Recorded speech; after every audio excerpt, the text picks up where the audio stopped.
Esta é a história do dia. A НАТО vai fazer alguma coisa? Мною принято решение о проведении специальной военной операции.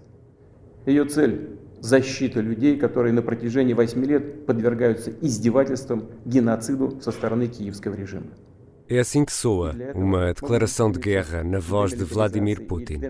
O presidente russo diz que responde ao pedido de ajuda da população de Donbass e às ameaças da NATO. Joe Biden, o presidente dos Estados Unidos, diz que se trata de uma agressão sem sentido para recuperar o império. This was never about a genuine security concerns on their part. It was always about naked aggression, about Putin's desire for empire by any means necessary, by bullying Russia's neighbors through coercion and corruption, by changing borders by force. Vladimir Putin quer ocupar toda a Ucrânia ou apenas o leste? Qual é o real poder militar da Rússia? E que capacidade de resposta tem a NATO? Esta é a história do dia. Hoje vou conversar com o Major-General Arnaud Moreira sobre a invasão russa. Boa noite, eu sou a Ana Catarina Domingos. Vamos às notícias das 4 da manhã na Rádio Observador. Pode ser o início da guerra na Ucrânia. Vladimir Putin acaba de autorizar uma operação militar especial na região de Donbass. Ukraine tonight is under a nationwide state of emergency. The country remains on high alert as the United States warns the Russians are ready. Muito bem-vindo, Sr. Major-General Arnaud Moreira. Olá. Muito obrigado por nos ajudar aqui a compreender melhor o que estamos a assistir. Ora, nós vimos tropas russas no leste da Ucrânia, assistimos também a dezenas de ataques cirúrgicos um pouco por todo o país, a infraestruturas essenciais. Oh, I tell you what, I just heard a big bang right here behind me. I thought we shouldn't have done the live shot here. There are big explosions taking place in Kiev right now. Mas isto já fora da região de Donbass, fora do leste da Ucrânia. Com estes dados que temos em cima da mesa, o Sr. General diria que estamos a assistir a uma invasão para a ocupação da totalidade do território ucraniano, ou Putin quer criar condições de segurança e ocupar apenas o leste? O que nós podemos aqui verificar é que depois de várias semanas em que esta tensão foi mantida dentro de patamares que se conformavam, digamos, com as fronteiras, pelo menos as fronteiras que existiam, houve um extravasar desse nível de tensão e passámos definitivamente da crise para a guerra. Hey Don, it's not explosions, there's been an air raid siren, just suddenly, oh, here it is. E as questões, quando se colocam do ponto de vista da guerra, mudam muito de feição. Porque ganham um caráter irracional também? Ou... Ganham uma dinâmica própria, menos controlada e menos controlável. Uhum. Eu gosto muito de ler Clausewitz, porque ele estudou muito estes fenómenos da guerra, e ele falava muito na questão de que havia vários tipos de conflitos entre grandes interesses, mas a guerra distinguia-se desses conflitos por ser um conflito a regular pelo sangue. Isto é, a violência é aquilo que caracteriza uma guerra. E o passar de uma situação de crise para uma situação de aplicação de violência é o ultrapassar de um limite que muda as equações todas que nós tínhamos até este momento e todas as suposições que tínhamos. Portanto, arriscar uma resposta agora mais concreta seria temerário, em sua opinião, Sr. General Arnaud Moreira? Não, o que acontece neste momento é que com a invasão da Ucrânia há dois momentos que se vão passar. O primeiro momento é o momento da reação dos próprios ucranianos e das forças ucranianas. Existe, ainda voltando ao nosso amigo Clausewitz, existe a expressão do nevoeiro da guerra. O que é o nevoeiro da guerra? é que quando nós fazemos o planeamento da aplicação de forças em combate, esperamos um determinado desempenho e um determinado ritmo de progressão. Mas depois existe este nevoeiro da guerra que tem a ver com as condições reais de aplicação deste poder. Porque depois os alvos não estão no sítio onde nós pensávamos que estava, porque o adversário reagiu de maneira diferente àquilo que nós estávamos à espera, e portanto nós agora estamos nesta fase do nevoeiro da guerra, que é aquela fase em que existe confrontação entre o exército russo e o exército da Ucrânia, e cujo, enfim, desfecho, por muito que nós possamos antever que será uma vitória muito rápida da Rússia, eu diria que é rápida sobre o exército, mas a ocupação da Ucrânia é uma questão... É outra questão, não é? É outra questão, A resistência dos povos é outra questão. Адже що, батько наш Бандера, Україна мати, ми за Україну підем воювати. E nesta altura, qual é a capacidade militar russa? Estamos a falar de armamento moderno, de grande capacidade, ou aquilo que há na realidade é aquela ideia que alguns de nós têm de armamento ainda do tempo soviético, algo desatualizado? Sim, bom, certamente que muito deste equipamento ainda é da era soviética, mas a Rússia tem, nos últimos anos, investido uma percentagem muito importante do seu produto interno bruto na modernização do seu aparelho militar. E isto vai traduzir-se certamente num desempenho diferente daquilo que era expectável anteriormente. Porque, enfim, as intervenções que a Rússia tem realizado ao longo do tempo, lembro-me de 2008 na Geórgia e depois, mais tarde, em 2014, com a anexação da Crimeia, foram feitas num ambiente de pouca oposição. Não encontrou grande resistência, não é? Não encontrou grande resistência. Ora, a Rússia está preparada hoje em dia para operações de maior resistência. Primeiro porque nunca meteu o seu equipamento militar e o seu aparelho militar, nunca o pôs em armazém. Sabem o que tem e a capacidade. E tem uma panóplia muito grande e uma diversidade imensa de equipamentos que pode utilizar, não é? O Sr. General já falou aqui numa questão fundamental nisto tudo, que é a vontade humana e a capacidade de resistência. É o fator decisivo. As tropas russas estão com Putin. Há aqui uma dimensão, eu diria, se calhar um pouco atrevimento da minha parte, mas há uma dimensão imperial nesta moral das tropas russas. Isto encontra-se no terreno ou estão apenas a cumprir o seu papel como soldados? Nunca conseguiremos separar aquilo que é a moral das tropas daquilo que é a moral da nação, não é?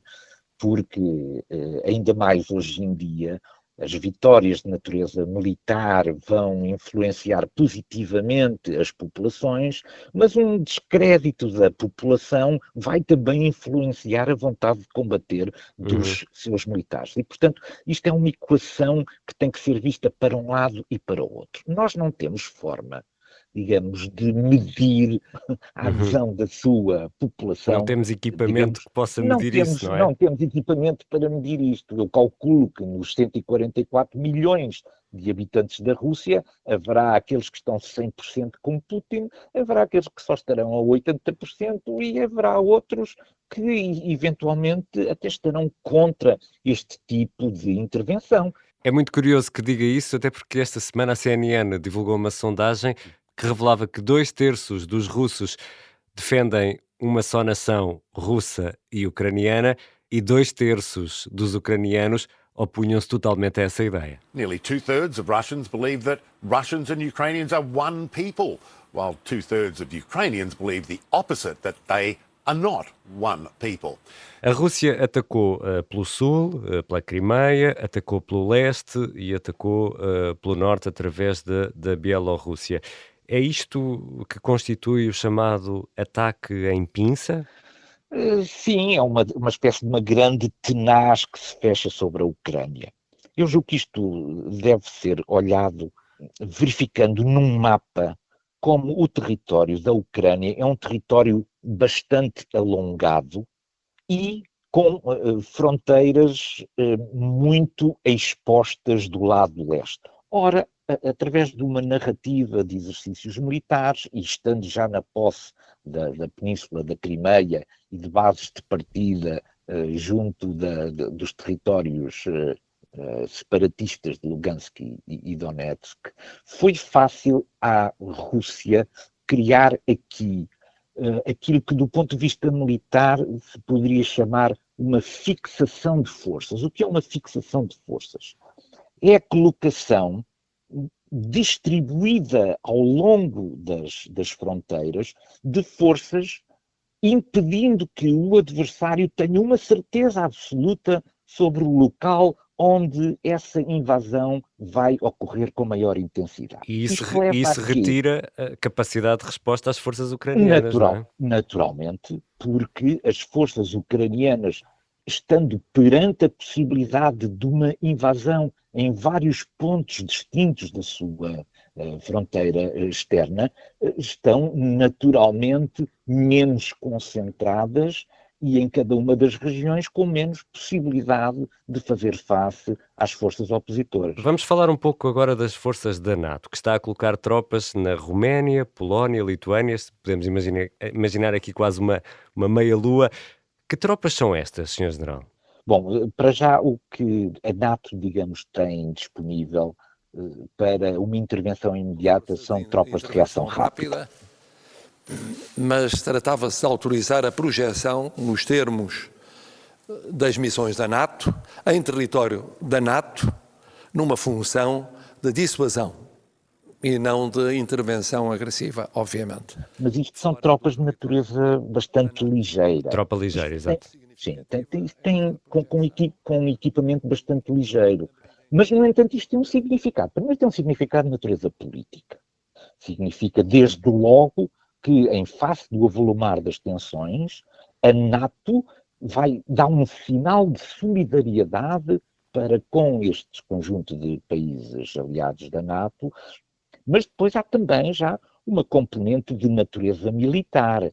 É que a colocação de um dispositivo de natureza militar, ainda que ligeiro, não deixa de ser um ataque a forças da NATO, no caso de vir a ser concretizado. E, portanto, isto coloca imediatamente a fasquia a um nível muito elevado. A resposta parece-me, neste momento, adequada e é possível. Ou seja, e pegando naquilo que nos acabou de explicar, deixe-me aqui provocá-lo.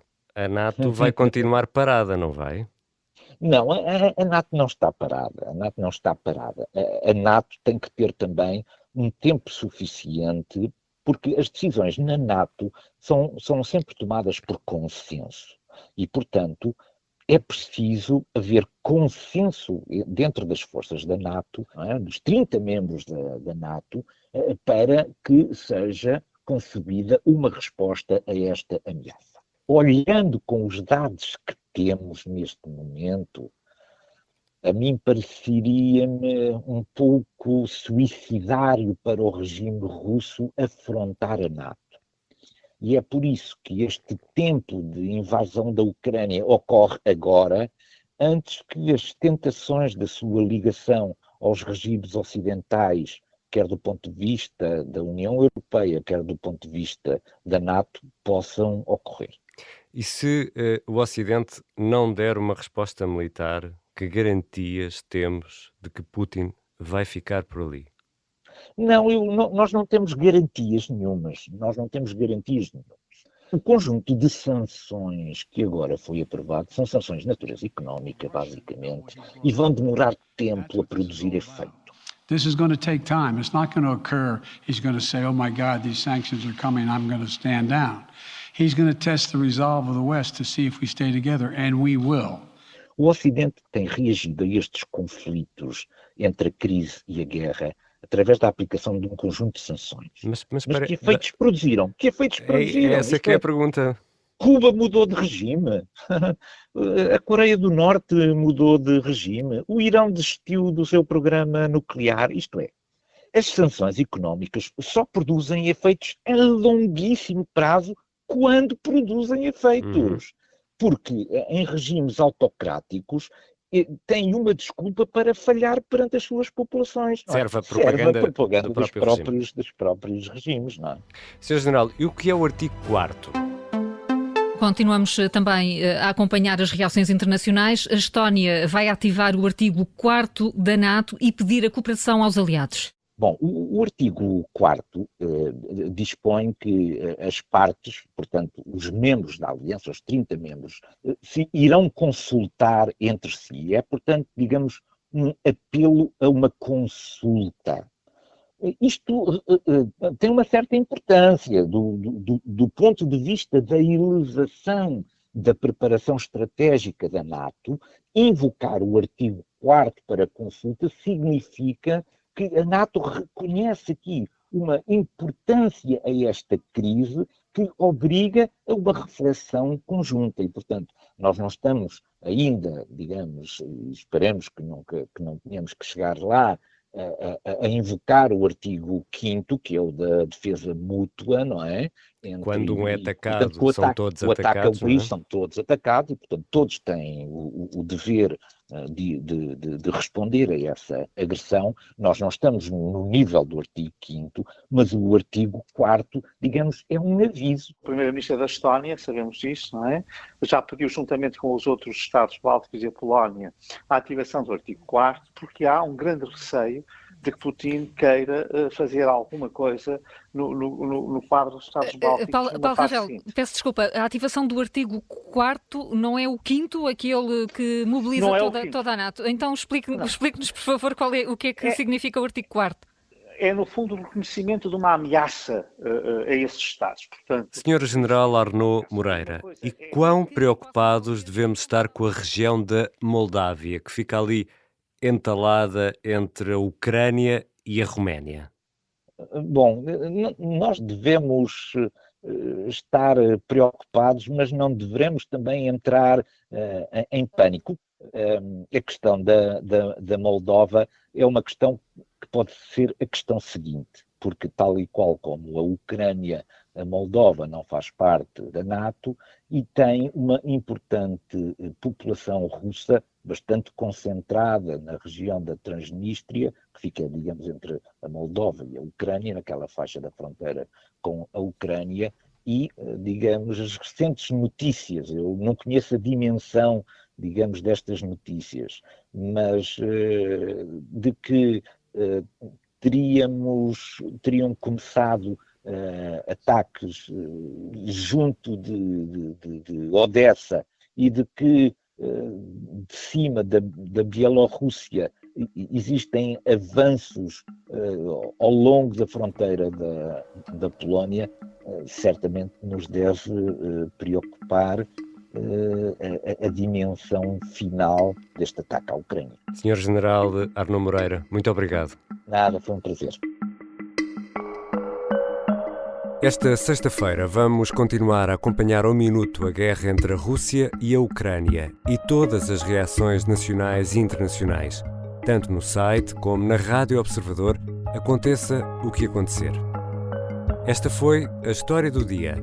A música do genérico é do João Ribeiro, a sonoplastia é do João Ribeiro e da Beatriz Martel Garcia. Eu sou o Ricardo Conceição. Até segunda.